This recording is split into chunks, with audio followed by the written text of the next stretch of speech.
Ahí está, ahí conectó. Bueno, buenas tardes.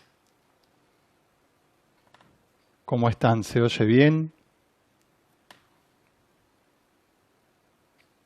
Si quieren, para intercomunicarnos, pueden escribir y yo voy leyendo en la pantalla, ¿sí?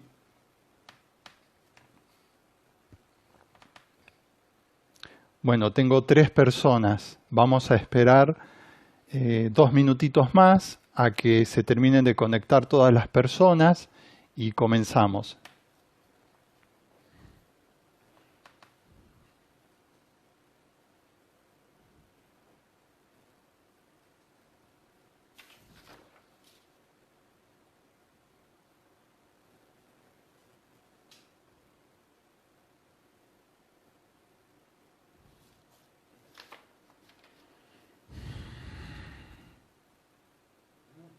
Gracias, Janina.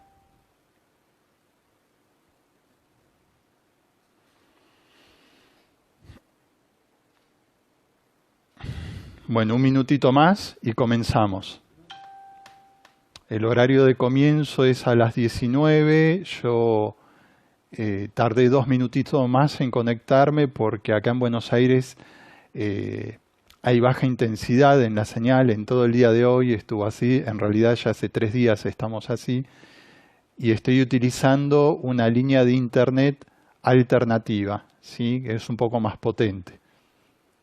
Por eso yo siempre consulto si se oye bien, si se ve bien, para que esté impecable la transmisión.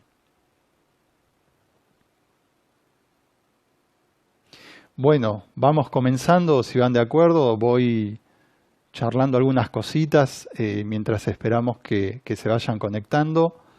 Mi nombre es Diego Núñez, desde hace más de 20 años que soy psicólogo y me especializo y he trabajado siempre y únicamente en lo que es el auxilio psicológico, ¿sí? En situaciones de crisis, catástrofes, desastres naturales o generados también por los humanos, y sobre todo en lo que es la contención y el apoyo a los diferentes tipos de personal que asisten este tipo de situaciones críticas, ¿sí? Sean del área salud, seguridad, emergencias y fuerzas armadas, voluntarios también. La idea en el día de hoy, dada la situación que estamos viviendo con la pandemia del COVID-19, es acercarles a ustedes una técnica que es la técnica de CAVI, del Círculo Activo Vital Integrador, ¿sí? Es una técnica con nuestro cross cultural. Siempre a lo largo de todos estos años he utilizado, y quienes trabajamos arduamente en emergencias, siempre hemos utilizado técnicas que dan buenos resultados, pero que son extranjeras y tienen el cross cultural de otro continente. A lo largo de 7 años readapté algunas de esas técnicas, más investigaciones que he llevado en las diferentes instituciones en las cuales me desempeño en nuestro país y en gobiernos extranjeros. Llevé todo ese conocimiento y práctica y experiencia a un nivel de investigación en el cual he desarrollado esta técnica, la cual fue solicitada que se presente en el último Congreso Mundial de Salud Mental y editada en este libro, y próximamente va a salir editada en 2 libros más, otro en Argentina y otro en Latinoamérica. Esta técnica la puse en práctica con aproximadamente 1.500 personas, de las que ya les nombré: voluntarios, personal policial, de salud, de docencia, también rescate, emergencias, militares, ¿sí? En diferentes países de Latinoamérica. Y a lo largo de todo ese tiempo los resultados siempre fueron positivos al corto plazo y como tardío al mediano plazo, ¿sí? O sea que es una técnica muy efectiva y es para este tipo de situaciones que estamos viviendo actualmente. Lo que vamos a hacer hoy es compartir esta técnica, ¿sí? Este encuentro es específicamente para que aprendan a aplicar esta técnica, que tiene que ver con, o sea, el objetivo es de la técnica de CAVI, reintegrar sentimientos de control, de percepción, comprensión y sentido sobre lo vivido, apoyado en estrategias de anticipación y reorganización, integración emocional, siempre en el plano emocional y de los sentidos, y autorregulación, autocuidado del estrés, ¿sí? Siempre se habla sobre esto de cómo cuidar al cuidador.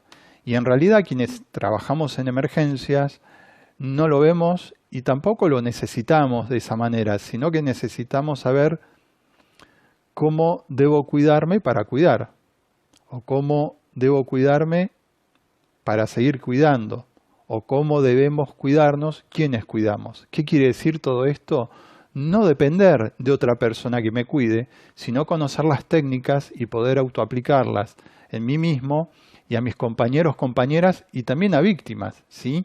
Si bien las víctimas son primarias, secundarias, terciarias del cuarto y quinto nivel y son directas e indirectas, nosotros, quienes intervenimos, y ustedes, en el momento que comiencen a intervenir, también pueden quedar dentro de la nomenclatura de las víctimas. De hecho, lo estamos siempre, pero eso lo vamos a ver un poquito más adelante, ¿sí? Siempre vamos a estar hablando de psicología de la emergencia, llamémoslo auxilios psicológicos, llamémoslo primeros auxilios psicológicos emocionales, intervención junto a diferentes víctimas, ¿sí? Manejo y reducción del estrés. Siempre vamos a estar hablando sobre ese plano, sobre esta especialidad. Yo les comentaba que hace aproximadamente un poquito más de 20 años me contacté con esta especialidad. Yo vengo de familia de bomberos y de psicólogos y obviamente abracé las dos profesiones. Actualmente me desempeño en una unidad especial que se denomina riesgos especiales, ¿sí? Y también trabajo como asesor para parques nacionales, para los guardaparques de Argentina, ¿sí? Para lo que es bomberos voluntarios en diferentes partes de nuestro país y del extranjero. Y para el Ministerio de Seguridad, que es donde me desempeño actualmente, acá en Buenos Aires, en la provincia de Buenos Aires, perdón.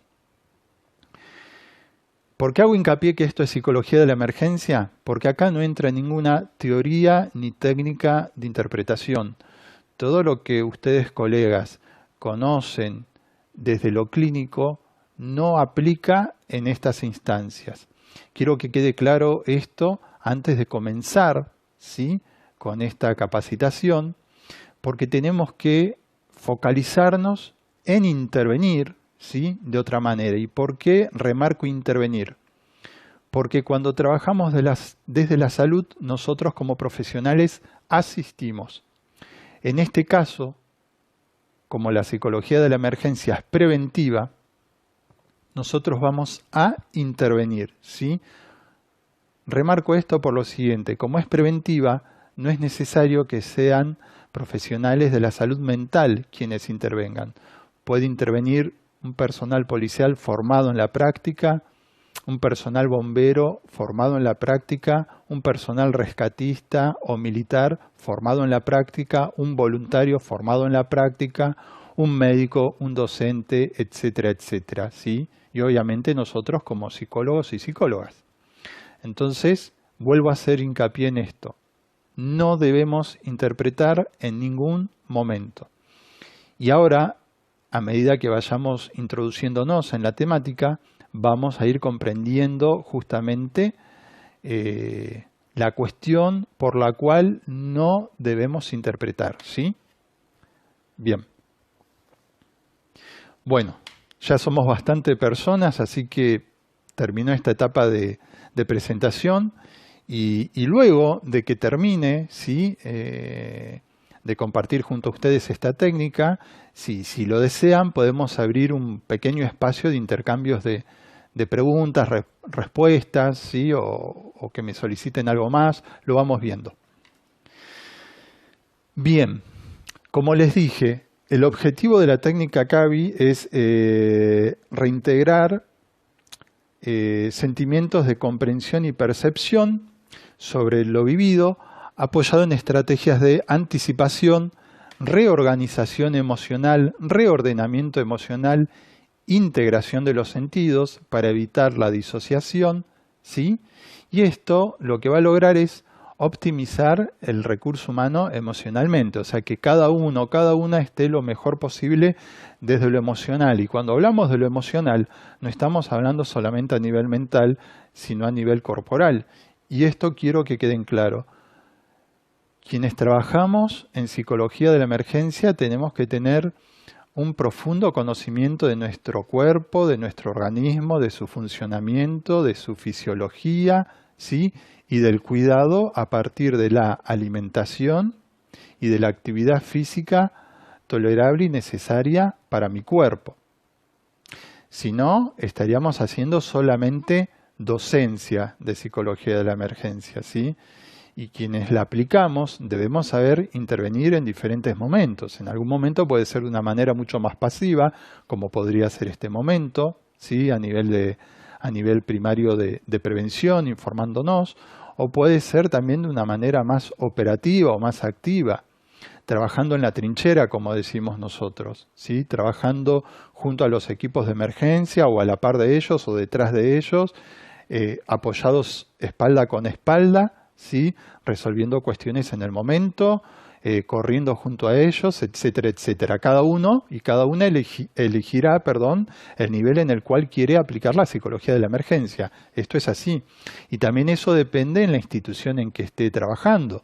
Yo tengo muchos colegas que también son bomberos como yo, rescatistas o policías como yo, ¿sí?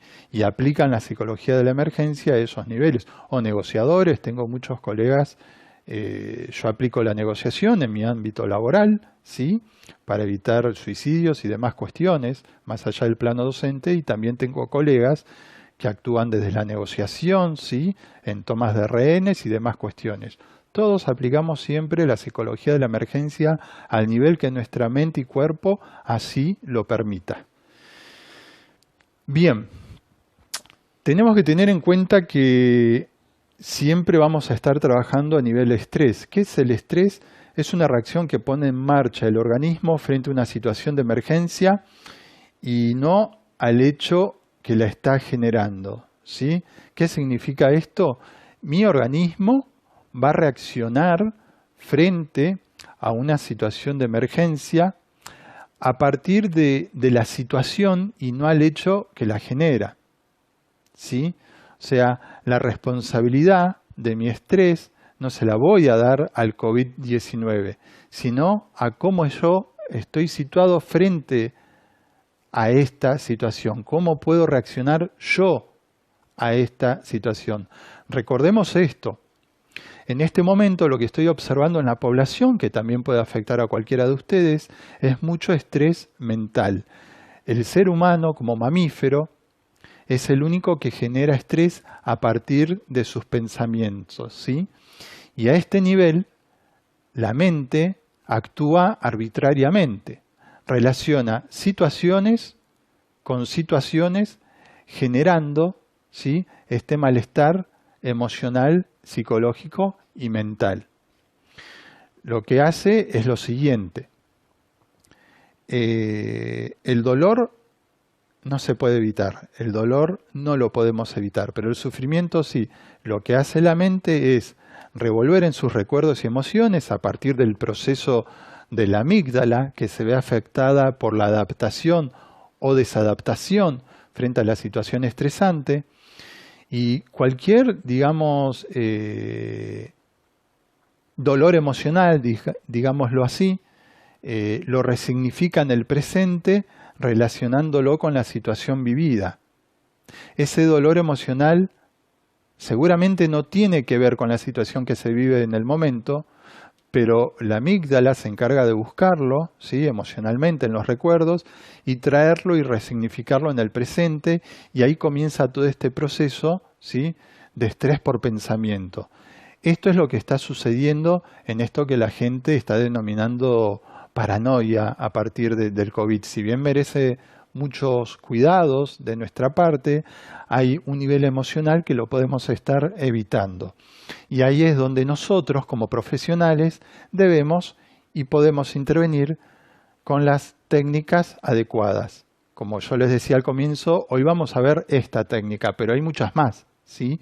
Pero vamos a ver esta que tiene nuestro cross cultural, es fácil de aplicar, está protocolarizada y es muy fácil llevarla adelante por el protocolo.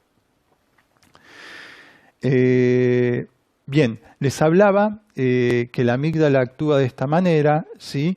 Y nos puede llevar también a la disociación. Para explicarlo de una manera pedagógica y fácil. La disociación, ¿cómo actúa? Es en situaciones estresantes, ¿sí? Una defensa natural que poseemos. Es como cuando sube la tensión eléctrica en nuestro hogar, que automáticamente se corta la energía para evitar que nuestros electrodomésticos y demás cuestiones eléctricas se quemen, ¿sí? Bueno, el cerebro funciona de esa manera. Al ser una defensa, desconecta el cerebro los sentidos de la situación que se está viviendo y impide que las emociones lleguen, y eso lo hace para que nosotros suframos menos, ¿sí?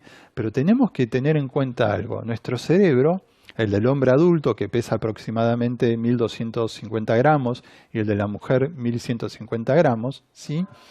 Viene de un proceso de evolución de muchísimos años, ¿sí? Y actúa, este cerebro actúa a partir de comparación, categorización, evaluación, juzgamiento e interpretación. O sea, siempre se remite a su pasado para resignificar al presente lo que no es conveniente vivir, observarlo en el futuro, las dificultades que le traería, y a partir de ahí tomar decisiones, ¿sí? O sea que siempre está trabajando desde la interpretación. Yo les dije en un comienzo que en psicología de la emergencia no utilizamos la interpretación, y ahora se los voy a explicar en relación a la disociación. Entonces, como nuestro cerebro se comporta de esta manera, nosotros ese pensamiento interpretado no lo vamos a descartar, pero tampoco le vamos a dar vidriera. Lo vamos a dejar a un costado. No lo vamos a negar, lo vamos a dejar a un costado. Yo tengo que trabajar sobre conductas concretas. Entonces, debo trabajar a partir y basándome de resultados concretos para ver y observar cómo voy a seguir accionando. Yo siempre pongo este ejemplo. Si yo en este momento estoy dando esta charla y observara que una persona frente a mí está cabizbaja, se duerme y veo que no le interesa, mi cerebro automáticamente me va a decir que quizás no es bueno lo que estoy transmitiendo, va a prejuzgar y juzgar que a esa persona no le interesa estar acá, que quizás está obligada, que esa persona está distraída con otras cuestiones. Y de esa manera, si tuviera que tratarla, con esa información voy a tratarla. ¿Se entiende? En cambio, si yo quiero actuar y trabajar desde lo concreto con cambio de conducta, tengo que completar esa curva del proceso, ¿sí? Tengo que buscar el resultado concreto para observar la manera de actuar. ¿Cómo es esto? Yo me acerco a esa persona, entablo un diálogo empático y ahí me entero que trabajó durante toda la noche, que está cansado, que le interesa la temática, pero que viene de 24 horas sin dormir y que él, a pesar de todo, quiere estar presente para absorber algo de la información. Yo teniendo esa información, que es la concreta, ya no me quedo con lo que me decía mi cerebro, mi mente, ¿sí? Que no le interesaría y bla, bla, bla, bla, todo ese recorrido de palabras, sino que a partir de esa información concreta yo puedo interactuar concretamente con él de otra manera. Ese cambio de conducta es el que necesitamos incorporar nosotros primero, no interpretar, no juzgar. Si bien el cerebro lo hizo a lo largo de todos estos miles y cientos miles de años, de esa manera para sobrevivir y para que sobrevivamos, hoy en día, en estas civilizaciones opulentas en las cuales vivimos, no nos sirve ese proceso mental. ¿Y cuál es la cuestión por la cual no nos sirve? Hoy les decía que nosotros, junto a esta técnica, vamos a trabajar para evitar la disociación de la persona, ¿sí? Estamos siempre trabajando desde la salutogénesis. La salutogénesis es el origen de la salud, ¿sí? Trabajando desde lo preventivo. Estamos identificando recursos propios, ¿sí? Siempre recursos propios, y de la otra persona recursos posibles. Recursos posibles para trabajar en el momento. Nuestra formación psicológica siempre fue desde la patogénesis, identificar cuál es el problema para trabajar junto al problema o trabajar el problema. Acá la mirada es diferente, desde la intervención trabajamos los recursos posibles de la persona y todo el momento, todo el tiempo evaluando los propios, porque cuando no puedo intervenir, tengo que ser consciente de que no puedo intervenir y no debo intervenir. No debo intervenir si no puedo, porque mi intervención va a ser no salutogénica hacia la otra persona. Esta es la cuestión por la cual siempre debemos trabajar en equipo, ¿sí? Entonces, la disociación es un leve distanciamiento con el entorno desde lo físico, mental y emocional también. Y trabajamos con dos tipos de disociaciones. Una que es la no patológica, que es defensiva y es la de tipo estructural, que es la que poseemos quienes trabajamos constantemente en situaciones críticas. Muchas veces las personas nos dicen, seguramente ustedes como colegas también se los deben decir, y yo no sé cómo podés trabajar de eso, debe ser difícil trabajar con problemas de otras personas, yo no lo haría. Y nosotros ya no nos preguntamos tanto eso, ¿sí? Porque simplemente sabemos cómo hacerlo, porque tenemos la información, ¿sí? En nuestra cabeza de cómo hacerlo y lo hacemos. Bueno, ahí está actuando la disociación estructural, ¿sí? La que nos permite sostener las situaciones. Después hay una disociación patológica, ¿sí? Que es una fuga disociativa que lleva a la despersonalización. Y eso es lo que tenemos que evitar en las otras personas a partir de nuestra concreta intervención desde una concreta conducta. Siempre voy a marcar esto.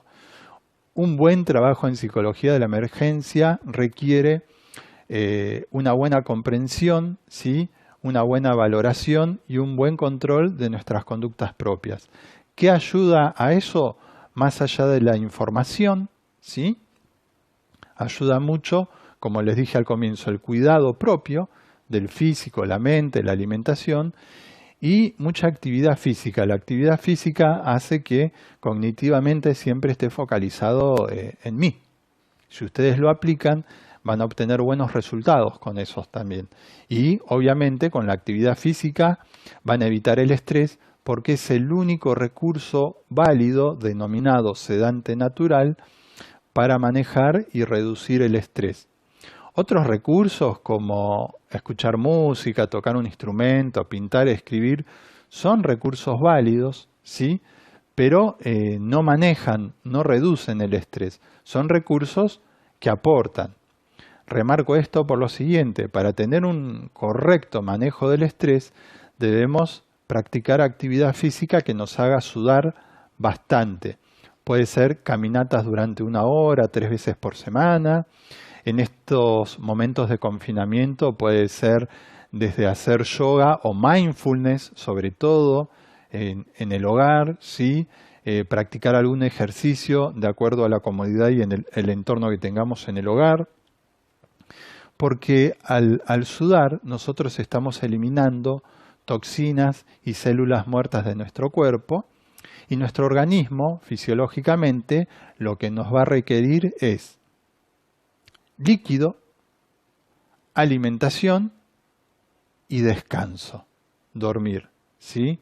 Esos son los 3 requisitos posteriores a una actividad física sostenida mínimamente 3 veces por semana para que sea efectiva, para tener un correcto manejo del estrés propio, ¿sí?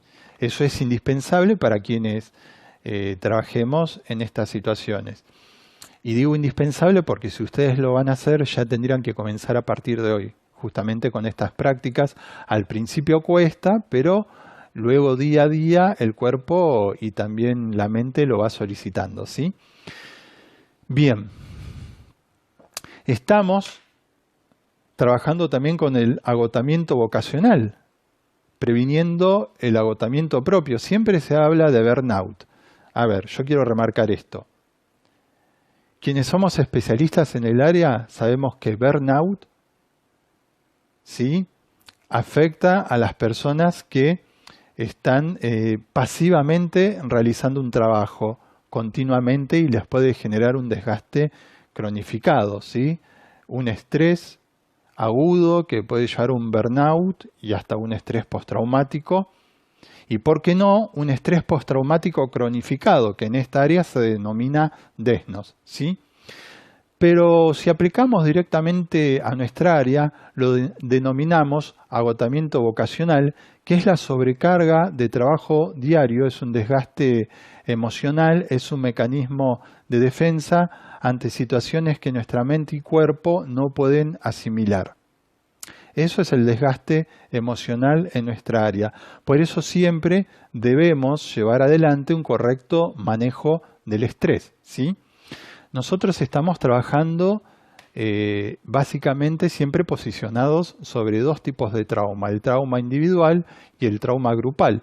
El trauma individual que rompe nuestras defensas o también las defensas de las otras personas y el trauma grupal que disrumpe nuestra trama social, ¿sí?, lesiona los vínculos y el sentido de comunidad. Que quizás esto es lo que está sucediendo hoy a nivel pantostático junto a todos nosotros como comunidad, ¿no? Esta situación de confinamiento durante 14, 15 días nos está llevando a esa situación o nos pone en esa situación. Hoy les hablaba del estrés. Debemos tener en cuenta que hay 3 tipos de estrés. Yo ahora les estoy bajando toda esta información para que tengamos, ¿sí?, antes de comenzar a recorrer el protocolo de CABI, impregnada en nuestra cabeza desde qué lugar estamos posicionados. Tenemos 3 tipos de estrés. Vieron que siempre se habla del estrés mayoritariamente como un problema, una enfermedad. El estrés no es ni un problema ni una enfermedad. Es como les decía hoy, básicamente la adaptación y respuesta, ¿sí?, a las situaciones que nos toca vivir. Esta situación que nos toca vivir, sí, trae aparejado un riesgo a la reproducción, un riesgo para la supervivencia, un riesgo para los momentos de descanso y, por ejemplo, de alimentación, nos está hablando que pone en riesgo nuestro vivir, y ahí es donde comienza a generarse el estrés a partir de información que llega a la amígdala y de la respuesta de enfrentamiento o huida que vamos a brindar a la situación. Si yo estoy preparado, me siento preparado para enfrentar la situación, es válido, pero si no estoy preparado, debo correrme porque debo salvaguardarme, ¿sí? Y de esa manera voy a ir aplacando mi nivel de estrés. Recuerden lo que les dije al comienzo, que el ser humano es el único mamífero que genera estrés a partir de los pensamientos, ¿sí? Les decía 3 tipos de estrés. Estrés homeostático, que es el que evita el cambio, es el que lleva adelante un orden, mantener un orden interno, ¿sí? Esto se da sobre todo en nuestro interior, en los órganos blandos. Por ejemplo, si yo todos los días ingiero comidas muy saladas, al 7º día mi organismo me va a dar una respuesta no positiva porque voy a sobresaturar mi organismo de sal y eso me va a generar un estrés homeostático. Después está el estrés alostático, que es adaptarse al cambio, al nuevo orden, ¿sí? Ese es el que me permite adaptarme a las situaciones sin que haya una variabilidad negativa sobre mí. Y después está el estrés pantostático, que es el que estamos viviendo en este momento, que es sobrevivir a una agresión externa que pone en riesgo nuestra vida y reproducción. El estrés pantostático, que es el externo, es un estrés en el todo, ¿sí? Y tengamos en cuenta por qué es importante que siempre estemos atentos a nuestros niveles de estrés. Porque si nosotros a lo largo de 6 semanas u 8 máximo sostenemos nuestro estrés, ¿sí? Que ya ese nivel es estrés agudo, estamos sometiéndonos a que podamos comenzar a experimentar estrés postraumático. Y si ese estrés postraumático se sostiene y cronifica a lo largo de meses, se va a transformar en estrés postraumático cronificado o desnos. Y el estrés, y sobre todo postraumático, nunca va separado de la disociación, van juntos. Entonces, imaginen que estamos potenciando un problema y como ustedes bien saben, un tratamiento por estrés postraumático lleva bastante tiempo, ¿sí? Es un tiempo bastante prolongado y es un tratamiento muy específico para obtener resultados favorables. Yo he escuchado, imagínense, desde hace 20 años infinidad de veces a personas que dicen yo puedo, a mí no me afecta. Bueno, es mentira. A todos nos afecta de manera directa o indirecta el estrés, ¿sí? Porque genera todas estas intervenciones que realizamos o asistencias en el plano salud, genera un efecto residual. Esto de yo cuelgo mi guardapolvo, cuelgo mi uniforme, voy a mi casa y me olvidé, es mentira.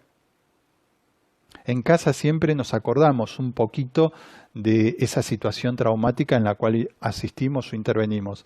El tema es que si ese poquito se cronifica y sigue estando en mi cabeza a lo largo de una semana y yo ya en esa instancia estaría requiriendo algún tipo de apoyo profesional o en nuestro caso apoyo entre compañeros, compañeras o que activen algún tipo de técnica con nosotros.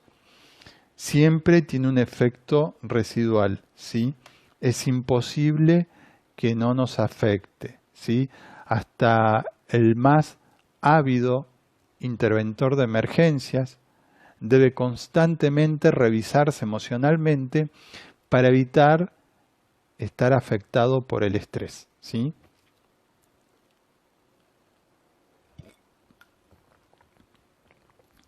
Bien. Luego de esta introducción breve, ¿sí?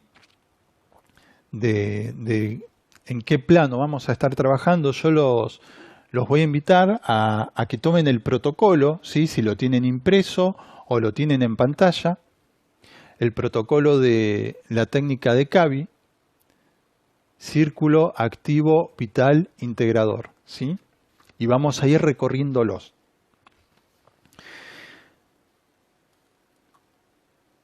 Una sugerencia, en tanto trabajemos en el ámbito de emergencias, prohibido pronunciar las palabras ¿por qué? Tanto para preguntar como para interlocutar, como empatizar en una charla, ¿sí? Si estamos trabajando para evitar la disociación, y la disociación se asienta mucho en la interpretación, ¿sí? Que es una herramienta que tiene el cerebro, en emergencias no nos sirve. Porque si yo una persona a la cual acompaño en una intervención, la oigo y establezco un diálogo, ¿sí? Esa persona, por el momento de disociación que está viviendo a raíz de la situación, me va a ofrecer una interpretación de los hechos, porque le va a llevar un tiempo ir asimilándolo y profundizar. Entonces, en primera instancia, me va a ofrecer una interpretación de los hechos. Y si yo interpreto, voy a interpretar la interpretación de su interpretación. O sea, ya vamos a estar en un lugar muy patogénico y no salutogénico, no vamos a llegar a ningún lado. En ese caso, ¿sí? Siempre debemos evitar las palabras ¿por qué? Y debemos reemplazarla por lenguaje cognitivo-conductual, que es el apropiado y también que figura en esta técnica. La base de esta técnica es neurobiológica, cognitiva, sobre todo conductual, y está basada en la medicina evolucionista darwiniana, ¿sí? Que busca el origen de la salud en el problema. Bien, la técnica consta de 4 fases, ¿sí? Quiero aclarar que aunque nosotros conozcamos a la persona, si la aplicamos a un compañero o compañera, persona conocida o también desconocida, siempre todo debe ser verbalizado. La cuestión de que sea verbalizado es porque estamos trabajando con el BACOC, con los 5 sentidos. Y seguramente habrá algún sentido que va a tomar agudamente cuestiones que otro sentido, por cuestión de la disociación, no podrá en ese momento.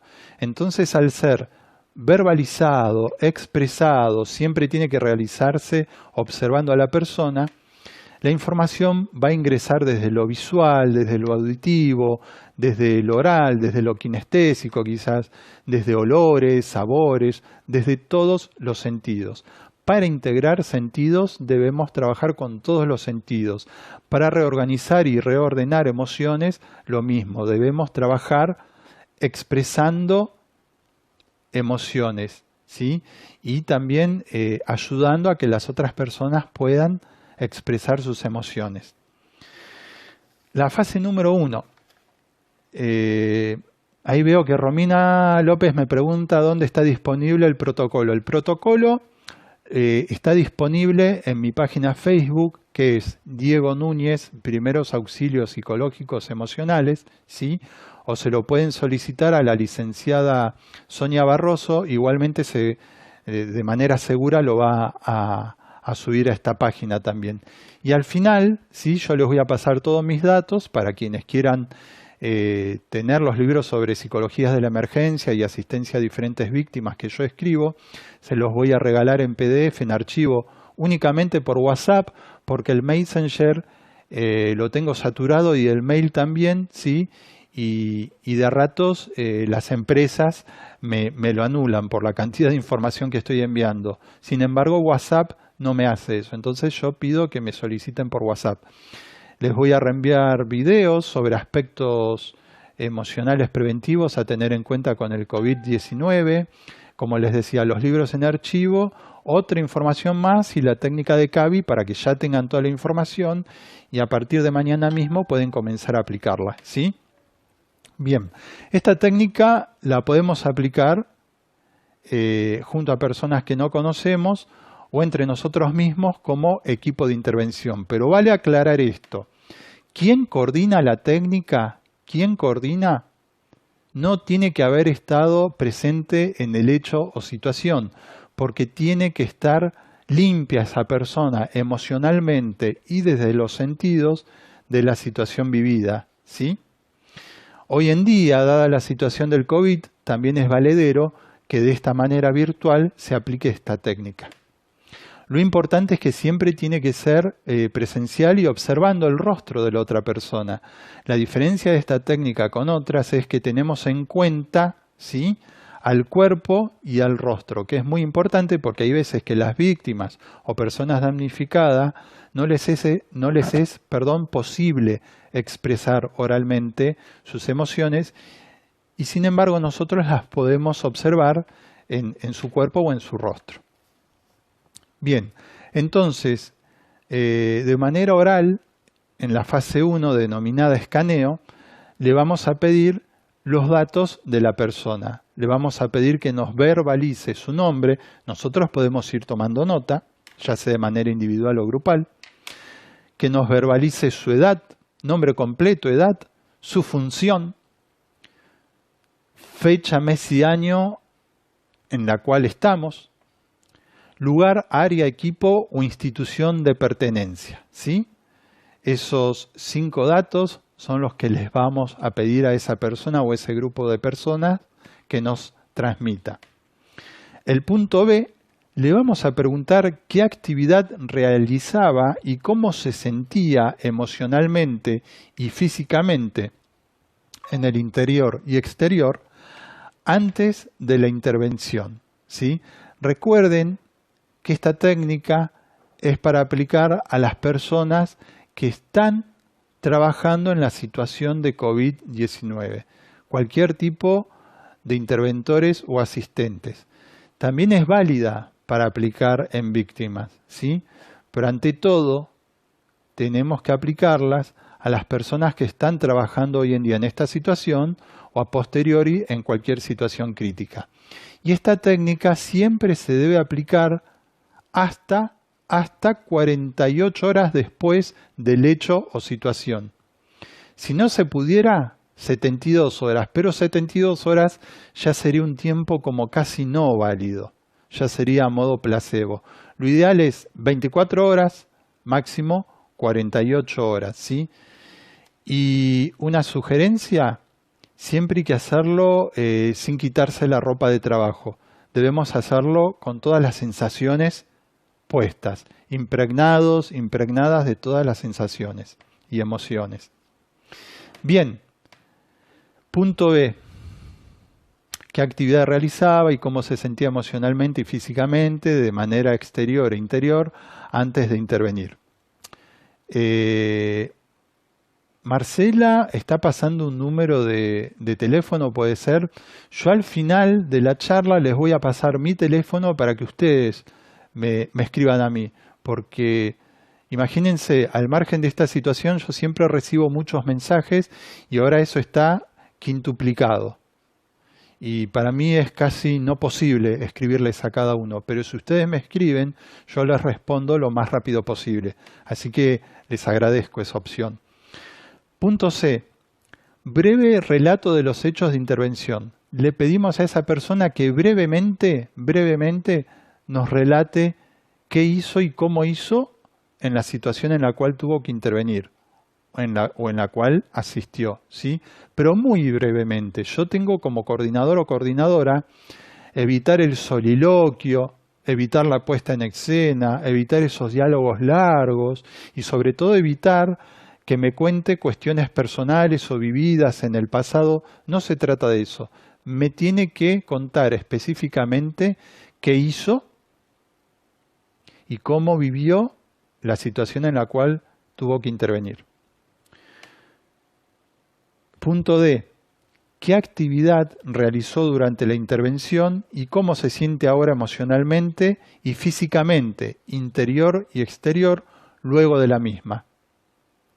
Simplemente eso, que brevemente nos exprese eso, ¿sí?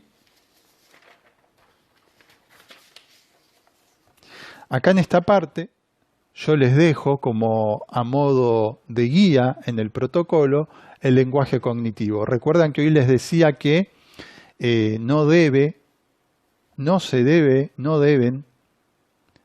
pronunciar la palabra por qué y mucho menos preguntar con por qué. ¿Sí? En lo posible, si ustedes quisieran gratificarse en su vida personal, si eliminan esa palabra, a los 3 meses van a notar un cambio muy grande. Pero ese es un ejercicio aparte, personal ya. Porque esa palabra disocia, lleva a la interpretación, ¿sí? Y nosotros tenemos que integrar los sentidos, reorganizar y reordenar emociones. Entonces debemos descartar esa posibilidad. ¿Y con qué vamos a reemplazar el por qué? Con los siguientes modos y maneras de preguntar. ¿Cómo, quién, cuándo, dónde, qué y para qué? ¿Cómo, quién, cuándo, dónde, qué y para qué? Esa es la manera de preguntar con lenguaje cognitivo. El lenguaje cognitivo reasocia, reordena, reorganiza e integra. Si bien estamos trabajando en el plano cognitivo emocional, lo estamos haciendo también en el físico, ¿sí? No descartamos nada. Como les decía, esto figura acá en el protocolo, así que una vez que lo impriman o lo tengan en su tablet, celular o computadora, lo van a poder observar. Fase 2. La fase 2 es la de observación. La fase 1 es la de escaneo, obtenemos todos los datos. La fase 2 es la de observación. Identificar emociones observables en el rostro o cuerpo. Acá tienen un listado de todas las emociones observables en estas 2 columnas y sigue acá también, observables en el rostro o cuerpo. Si hay alguna emoción que expresa a partir de su mirada, en su rostro o en su cuerpo que nos llama la atención, la busco y la tildo. Porque de esa manera también nos está brindando esa persona o grupo de personas información de lo que le sucede, sobre lo que le está pasando. El punto B, observación corporal. Ahí observamos la plasticidad y flexibilidad corporal de la persona, o la rigidez corporal, ¿sí? Y también tildamos si aparece alguna de ellas. El punto C, palabras o frases reiteradas. Ahí me dicen que se le está cortando la conexión. Yo acá la tengo impecable la conexión, ¿sí? Igualmente no se preocupen porque esto queda grabado y ustedes lo van a poder retomar y reenviárselo entre ustedes y lo van a tener en mi página y en la página desde la cual me están viendo, ¿sí? Bueno, les decía, el punto C, palabras y o frases reiteradas. Muchas veces es llamativo en este intercambio empático de diálogo que reiteren frases o reiteren palabras. Si sucediera algo así, toman nota de esas frases o de esas palabras, ¿sí? ¿Por qué es un placebo luego de las 72 horas? Porque simplemente no provee nada, no te brinda nada salutogénico. Lo placebo es solamente el beneficio inmediato de la escucha y nada más, pero no te va a ayudar a resolver nada. Es eso, Juan Manuel, sobre todo. Bien, punto D, procesos y patrones de pensamientos.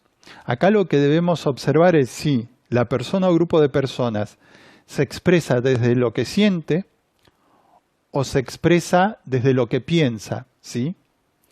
Si expresa su pensamiento como emoción, muchas veces sucede que uno le pide que exprese cómo se siente emocionalmente y te hablan desde el pensamiento y yo creo que ahí ya están hablando desde el pensamiento. Entonces ahí quien coordina debe cortar esa situación y solicitarle, por favor, decime cómo te sentís, qué sentís, hasta que la persona logre expresar esa emoción.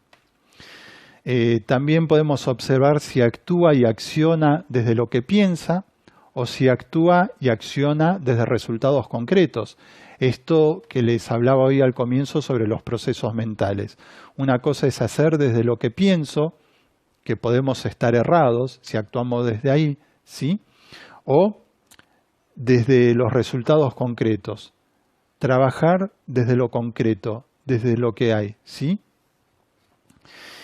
Fase 3, hemocinesis. La hemocinesis es la fase 3.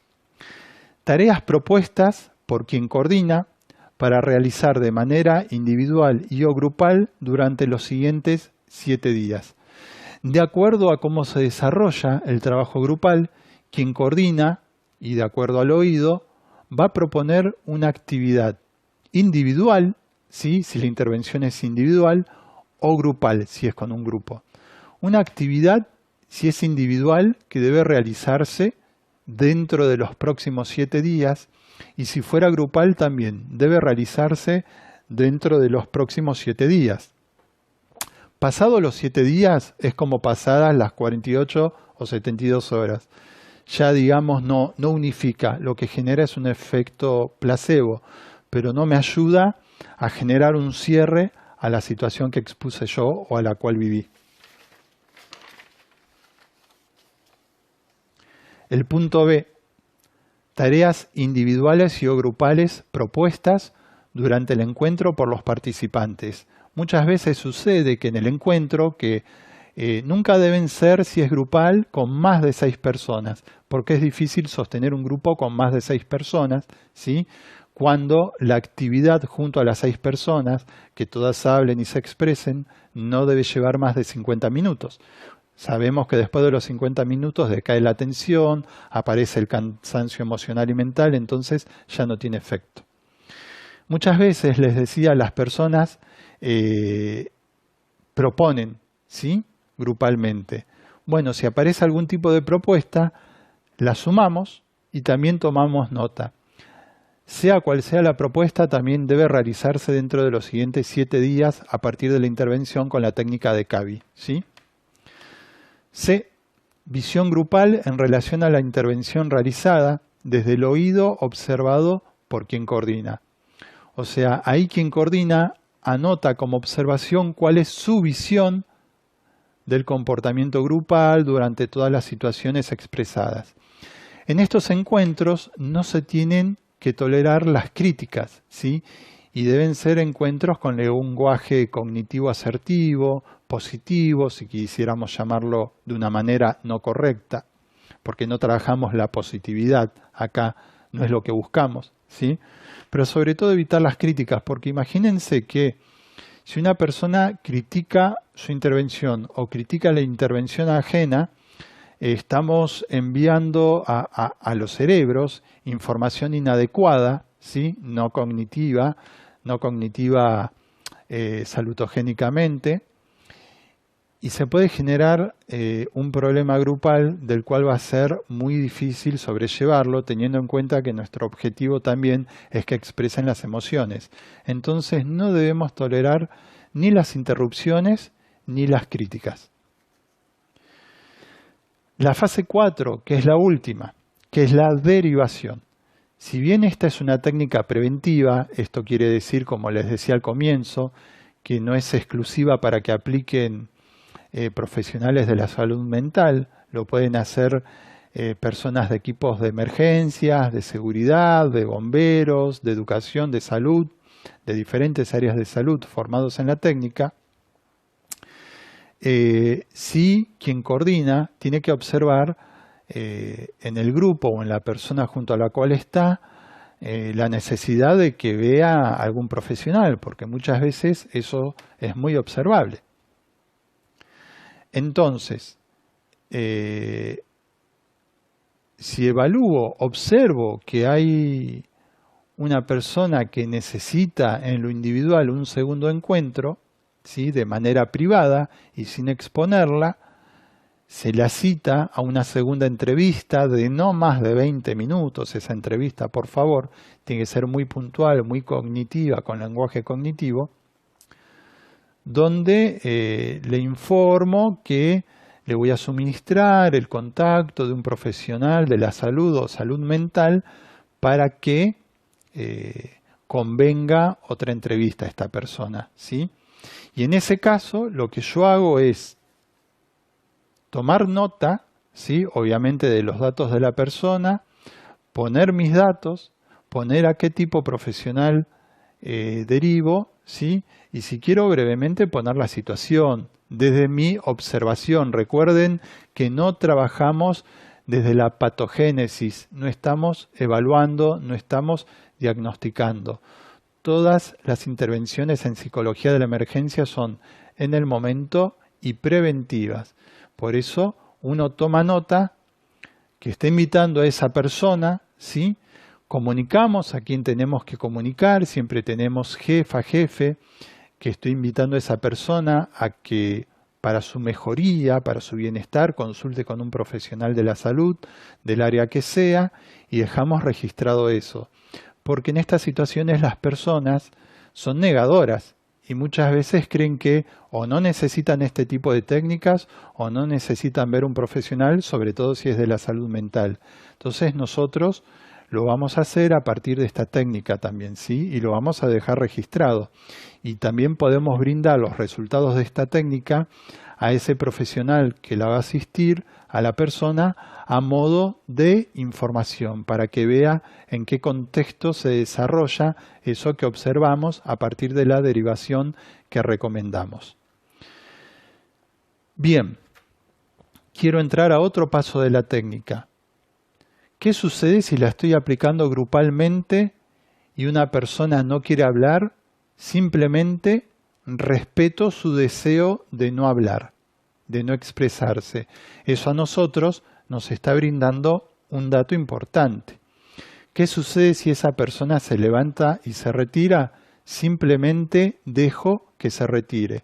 No la obligo a volver, ¿sí? Ni mucho menos me levanto a buscarla, ni tampoco debo sostener que un integrante de ese grupo en ese momento vaya a buscarla. La reacción de esa persona, su accionar, me está brindando información y ahí obviamente, en cualquiera de estos dos casos que nombré, puedo invitarla a una segunda entrevista de no más de 20 minutos individual y rederivarla. Cuando una persona está en el grupo y no quiere hablar y permanece en el grupo, cuando termina la ronda de las 6 personas máximo, ¿sí?, de expresar sus emociones, vuelvo a invitar nuevamente a esa persona si quiere expresar cómo se siente, cuáles son sus emociones. Si por segunda vez no quiere, no insisto más, ¿sí? Eso nos está brindando, como les dije al comienzo, datos importantes de la situación. Recuerden que quien coordine, igualmente todos esos aspectos figuran, ¿sí?, en esta parte de la explicación de la técnica y del protocolo. Todo lo que yo les estoy expresando figura por escrito en el protocolo y en la explicación de la técnica y su aplicación. Entonces, les decía, quien coordina no debe jamás, tiene que haber estado presente en la situación y en los hechos, porque no tiene que estar impregnada de esas sensaciones y emociones percibidas a partir de los sentidos, ¿sí? Y debe utilizar para el cierre, ¿sí?, acá sí, palabras positivas para con el grupo, resaltar los aspectos positivos de su intervención, como por ejemplo, se hizo lo que se pudo con lo que se tenía, hicimos y brindamos lo mejor de nosotros, de nosotras, y para generar un cierre empático, se le invita a cada persona, incluido o incluida quien coordina, y comenzando por quien coordina, que exprese una palabra o dos palabras valorativas, ¿sí?, sobre cada persona integrante, o en lo individual, si sea individualmente o por medio de pantalla también, de la siguiente manera. Supongamos que se llama Florencia la persona. Florencia, reconozco y agradezco de vos tu valentía. Y después sigo con Javier. Javier, reconozco y agradezco de vos tu honestidad con la situación vivida. Y así con cada persona con cada persona, hasta completar coordinador, coordinadora y cada persona del grupo, ¿sí? Esto es muy valioso, generalmente en este momento es cuando se quiebran las personas, porque es un reconocimiento, ¿sí?, emocional de sobre quién es y cómo está cada persona en ese momento. Debemos animar a que la persona siempre diga, fulano o fulana, reconozco y agradezco de vos. Si no lo hace, invito a que lo haga. Reconozco y agradezco de vos. ¿Sí? Es importante porque estamos trabajando con los sentidos y las emociones y nuestro cerebro está presente, que la otra persona oiga, escuche las palabras reconozco y agradezco de vos. Es una devolución que se le está haciendo antes del cierre grupal. Bueno, con esto finalizamos la explicación de la técnica y el protocolo, ¿sí? Espero sus comentarios. No sé si les parece algo complicado. La verdad que no es para nada complicada, sobre todo llevándola por protocolo. Mi sugerencia es que siempre tengan impresas las hojas del protocolo, porque puede surgir en cualquier lugar y momento que tengan que aplicarlo. Y más allá, y esto es importante, más allá que no haya un hecho crítico muy puntual, muy resaltante, aplíquenla igualmente la técnica, porque como es salutogénica y de reorganización emocional, es preventiva, es para prevenir. Entonces, en el día a día y todos los días de su trabajo, en esta situación que hoy vivimos o en cualquier otra, aplíquenla a la técnica, ¿sí? Y eso va a evitar preventivamente que ustedes accedan o las víctimas accedan al estrés postraumático, al estrés postraumático cronificado denominado desnos, o a la disociación o diferente tipo de disociaciones. Bueno, de mi parte concluyo la explicación. Ahora, si ustedes tienen alguna pregunta para hacerme, me la hacen en pantalla y yo se las voy a ir respondiendo, si están de acuerdo.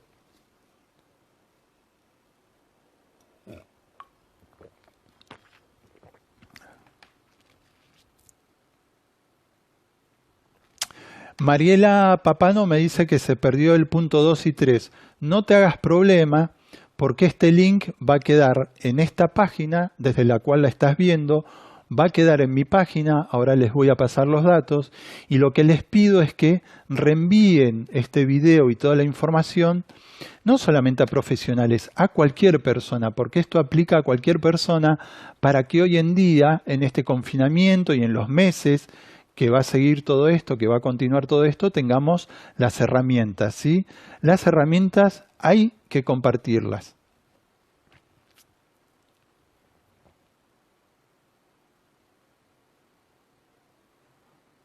Yo sugiero que esto se aplique de adolescentes en adelante. Bien, eso preguntaba Estefanía. Siempre lo que es niños y niñas, hay especialistas en cada área y son situaciones más delicadas, ¿sí? Para niños y niñas, especialistas. A ver, en lo grupal, Juan Manuel, en lo grupal es más difícil el tiempo de 48 a 72 horas con todos los miembros, o cómo sería eso.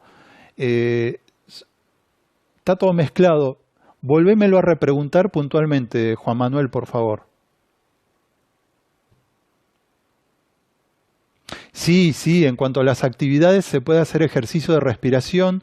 Si ustedes buscan, en mi página está colgado, subí el video que realicé hace días atrás, donde yo explico los ejercicios de respiración.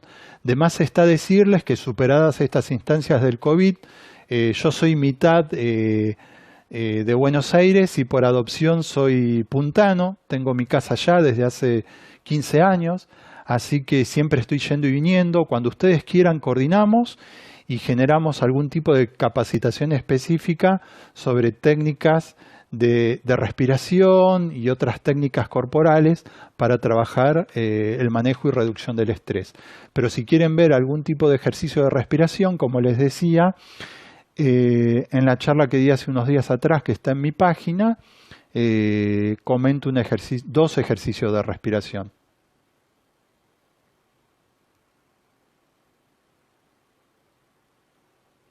Sí, Cecilia Jalif me pregunta para esta propuesta dónde vamos a atender online. Si sugiero videollamada para no perdernos lo visual. Siempre con lo visual, siempre debemos observar a la persona, así que la videollamada es la opción adecuada en los días que están corriendo. Sí, sí.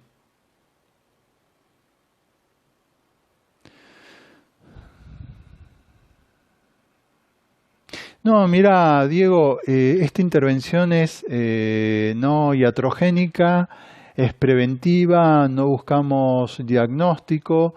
eh, en situaciones, y esto ya te lo digo como negociador, en situaciones de intento de suicidios, puntualmente se aplican otras técnicas. Yo no aplicaría esta.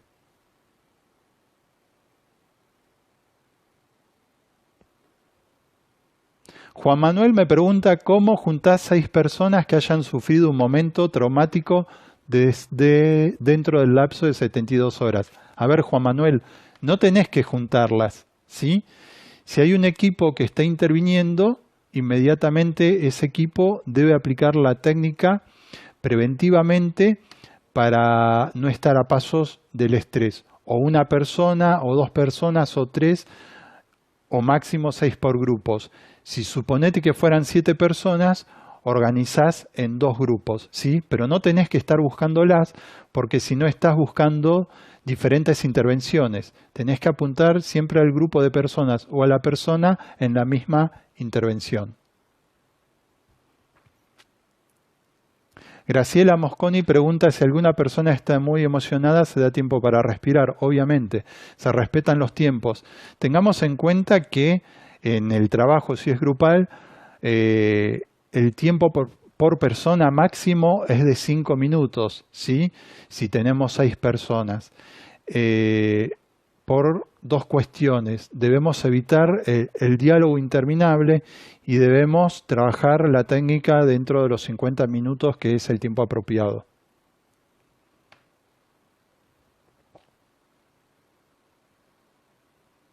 Cereván Hernández pregunta qué otras actividades podemos brindar. ¿A qué te referís, Cerevane?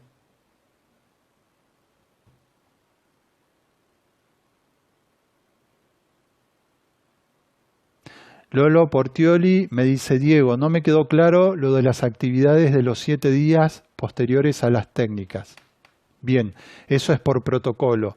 La actividad siempre la debe proponer quien coordina de acuerdo a lo que haya sucedido en el grupo.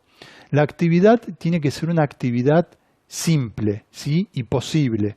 Simple y posible. Por ejemplo, no sé, falleció una persona que conocemos asistiendo a personas y estamos mal.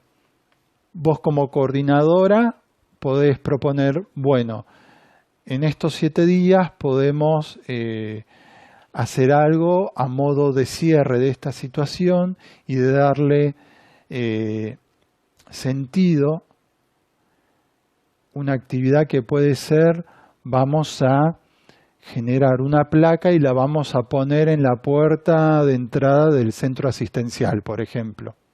Eso lo tenemos que generar dentro de los 7 días. ¿Cuál es la idea? Primero, resignificar. Segundo, no debemos extender todo demasiado porque es iatrogénico, ¿sí? Recuerden que todos estos son momentos estresantes y es residual, entonces debemos trabajar sobre eso preventivamente, evitándolo. Y tenemos que dar un corte concreto a las situaciones. Las situaciones en las cuales intervenimos o nos suceden tienen que tener un comienzo concreto y un final concreto.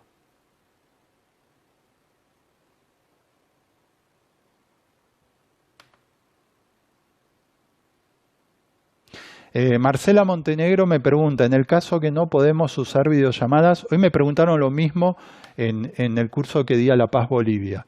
En el caso que no podemos usar videollamadas por la saturación de redes, ¿sirve la comunicación telefónica? Para aplicar esta técnica no sirve la comunicación telefónica, no, porque nos perdemos, lo principal que es la observación de la persona o las personas.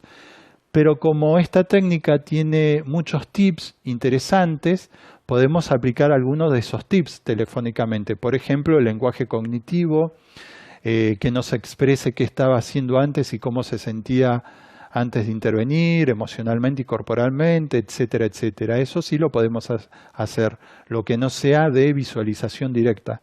Podemos hacer y va a rendir sus frutos y va a ayudar muchísimo. Lo que hace lo cognitivo es ayudar a que la persona se integre desde los sentidos y se reorganice emocionalmente. Bueno, Romina, que le responde a Juan Manuel.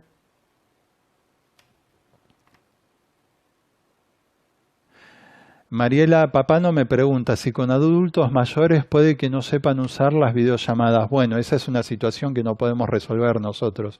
Si no los tenemos frente a nosotros y ellos no saben utilizar las videollamadas, esa persona adulta tendrá que ser asistida por alguien para poder acceder a la videollamada.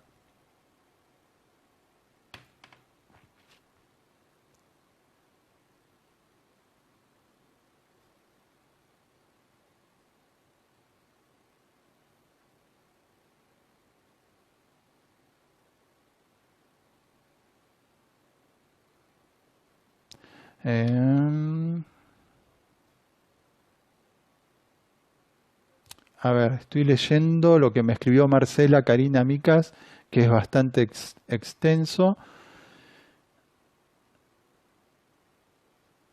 A ver, lo voy a leer, ¿sí? Nosotros, Marcela Karina Micas dice, nosotros vamos a tener que intervenir de modo virtual. Correcto, es una opción. Es probable que sea más limitado para nosotros. De todos modos, muchas de estas indicaciones sirven. Yo agregaría ejercicios de respiración y entiendo que podemos recibir otro llamado más o 2. Mirá, si vos ves acorde agregar ejercicios de respiración, hacelo. Tenés que tener en cuenta que muchos ejercicios de respiración no son buenos, de hecho no deben realizarlos personas que tengan problemas de miocardio, por ejemplo. Tenés que tener muy en cuenta eso con los ejercicios de respiración u otro tipo de problemáticas personales, ¿sí? Porque esos ejercicios pueden afectar la homeostasis de la persona, o también pueden afectar y alterarlos emocionalmente y demás. A ver, dice yo, y entiendo que podemos recibir otro llamado más o dos. Sí, los llamados que vos puedas recibir por día, eso corre por cuenta propia. No sirve si ya trabajás con sobreexigencia, no sirve, porque si vos no estás bien, ¿qué vas a estar ofreciendo de bueno?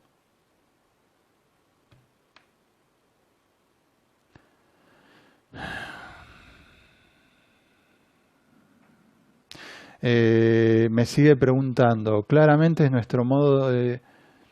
A ver, estas situaciones de confinamiento nos afecta a todo y no estamos fuera. Claramente es nuestro modo de tomar la situación lo que es diferente. Nuestras intervenciones son individuales, no grupales.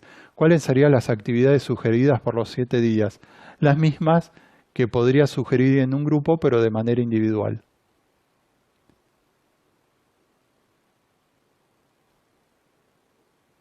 Bueno, Graciela, la pregunta que hace Graciela Mosconi creo que está dirigida a todo el grupo. Carolina Carrascul pregunta, ¿escribir una carta, por ejemplo? Sí, funciona muy bien como recurso.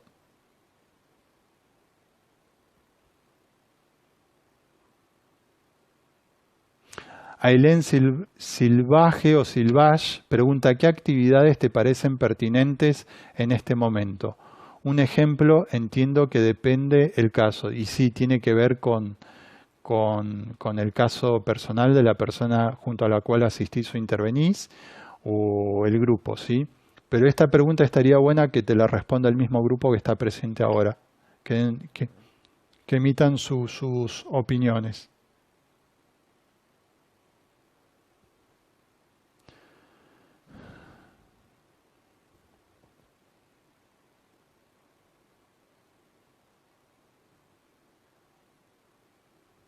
Nano Riveros dice, ¿cómo trabajamos con personas que por su trabajo deban regresar a ponerse en contacto con la situación generadora de estrés, médicos, policías, etcétera? Justamente de la manera en que acabo de explicar, Nano.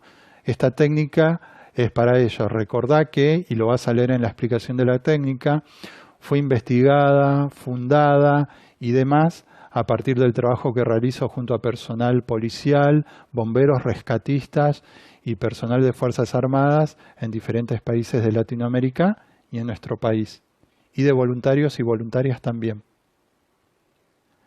Lorena Verónica Varas pregunta, ¿podemos realizar esta técnica con nuestros propios compañeros?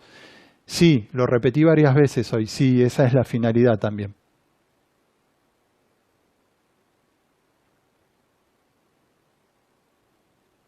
Cecilia Jalif expresa que eso nos ayudaría para inducirlos. Bueno, está respondiendo otra pregunta, ¿no? Es totalmente valedero lo que está expresando Cecilia Jalif. Invito a que lo lean.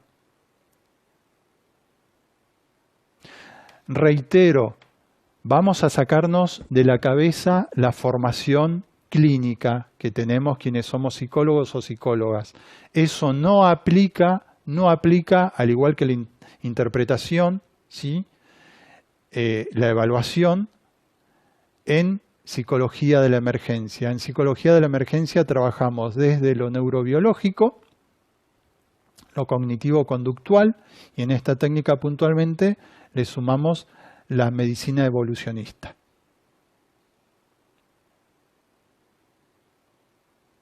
Bien, lo que está nombrando Juan Manuel, que es valedero, se denominan recursos, ¿sí? Recuerden que hoy les decía que cuando uno proporciona la posibilidad de que la persona realice alguna actividad o el grupo, debemos evaluar los recursos posibles. Al cerebro no le importa la magnitud de la actividad. Yo no puedo decirle, bueno, les propongo que salgamos a correr 10 kilómetros todos juntos. Por cuestiones obvias que vivimos hoy en día, no podemos, no debemos, y ni siquiera sabemos si puede soportar la persona correr esa cantidad de kilómetros.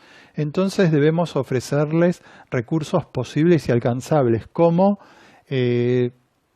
disfrutar de 10 minutos de tomar una taza de té al sol, porque lo que le interesa al cerebro es incorporar esto. Objetivo cumplido, objetivo cumplido. Si yo brindo un objetivo difícil de cumplir, voy a llevar esta información al cerebro, objetivo no cumplido. Y ahí me voy a estar trasladando, ¿sí?, a lo iatrogénico en esta tarea. Me voy a estar trasladando a lo traumático, ¿sí?, al problema emocional y mental, que es donde no debemos estar. Debemos estar, reitero, en lo salutogénico, preventivo, emocional.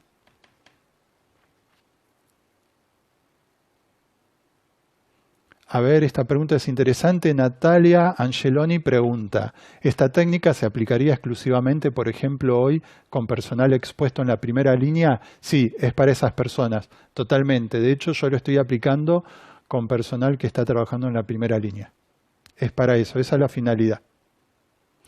Y no es exclusiva para gente que trabaja en la primera línea, también puede ser aplicado en diferentes ámbitos.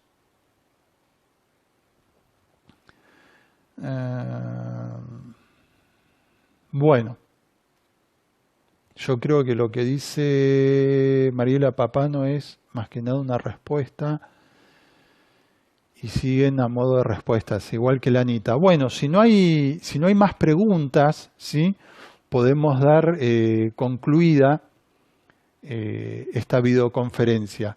Yo las invito también a que luego la vuelvan a ver, va a estar en mi página, va a estar en esta página, la multipliquen, ¿sí?, a quienes ustedes crean que les va a servir, igual que el material. De mi parte, yo en estas circunstancias, estas capacitaciones, las estoy brindando a toda Latinoamérica gratuitamente, al igual que el material, porque soy un convencido de que con la psicología de la emergencia no se debe comercializar, que es lo que estoy viendo que está sucediendo hoy en día. Y muchas personas están armando grupos para asistir y en el momento se están informando sobre lo que es la asistencia en situaciones críticas. Y tengan en cuenta esto, la buena voluntad en el trabajo crítico es un obstáculo, ¿sí?